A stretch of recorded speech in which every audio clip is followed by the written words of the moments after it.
Hey everyone, welcome to Evaskitchen.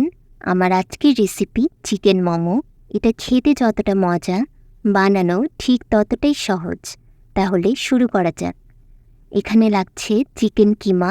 আমি এটা ব্লেন্ডারে কিমা করে নিয়েছি। চাইলে আপনারা ছুরি দিয়েও কিমা করে নিতে পারেন। এবার আমি সবগুলোকে একসাথে মিক্স করে নিচ্ছি। লবণটা অবশ্যই আপনাদের স্বাদ মতো আপনারা ইউজ করবেন। গোলমরিচের গুঁড়া, কাঁচামরিচ কুচি, ঝালটা অবশ্যই আপনাদের পছন্দ অনুযায়ী দেবেন। পেঁয়াজ কুচি, খুব মিহি করে রাখা রসুন কুচি, ধনিয়া পাতা কুচি,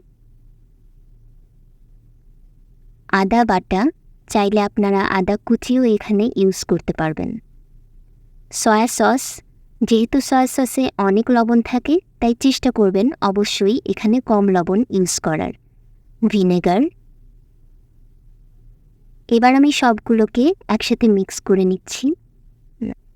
আর আমি এখানে ইউজ করছি গরম তেল। গরম তেলটা দেওয়ার কারণে ফ্লেভারটা অনেক ভালো আসে, তাই চেষ্টা করবেন গরম তেলটা ইউজ করার। এবার আমি সবগুলোকে একটা চামচের সাহায্যে মিক্স করে নিচ্ছি। মিক্সচারটা কিছুক্ষণ ফ্রিজে রেখে দিতে পারেন অথবা বাইরে ঢেকে রাখতে পারেন।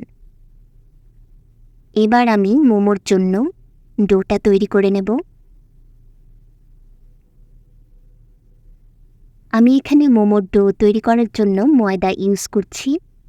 চেষ্টা করবেন অবশ্যই ময়দা ইউজ করার, কারণ ময়দা দিলে ডোটা অনেক সফট হয় এবং খেতে অনেক ভালো লাগে। আমি এখানে পরিমাণ মতো লবণ নিয়ে নিয়েছি। লবণ আর ময়দাটা মিক্স করে আমি এখানে অল্প অল্প পানি দিয়ে ডোটা তৈরি করে নেব। নর্মাল তেল ইউজ করছি। চেষ্টা করবেন ডোটা অনেক সফট করে তৈরি করার।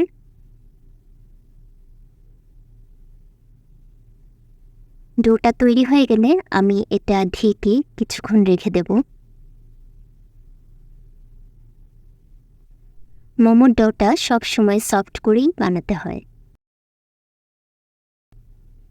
এবার আমি একটা রোলের মতো করে নিয়ে ছুরি দিয়ে এগুলোকে সমান ভাগে কেটে নিচ্ছি। ঠিক এভাবে হাত দিয়ে গোল করে আমি ছোট ছোট রুটি বানিয়ে নিচ্ছি। চেষ্টা করবেন সব রুটিগুলো যেন সমানভাবে তৈরি হয়। এবার আমি মোমো বানিয়ে নিচ্ছি। আমি রুটির মধ্যে কিমাটা দিয়ে সুন্দর একটা শেপ দিয়ে নিচ্ছি। মোমোর বিভিন্ন রকম শেপ আছে, আপনারা চাইলে আপনাদের পছন্দ অনুযায়ী শেপ ইউজ করতে পারেন। তৈরি হয়ে গেল আমার ছোট্ট মোমো। আমি সবগুলো মোমোকে একটা বাটিতে নিয়ে নিচ্ছি। আপনারা চাইলে একটু একটু করে বানিয়ে আগে ভাপিয়ে নিতে পারেন। আমি একটা হাঁড়ির মধ্যে একটা স্টিমার বসিয়ে দিয়েছি। বাজারে বিভিন্ন ধরনের স্টিমার কিনতে পাওয়া যায়, আপনারা সেগুলো ইউজ করতে পারেন। আর খেয়াল রাখবেন যেন এটা স্টিম হওয়ার সময় পানিটা মোমোর ভেতরে ঢুকে না যায়। এই মোমোটা স্টিম করতে আমার সময় লেগেছে 10 থেকে 12 মিনিট। জালটা আমি মিডিয়াম লোতে রেখেছিলাম।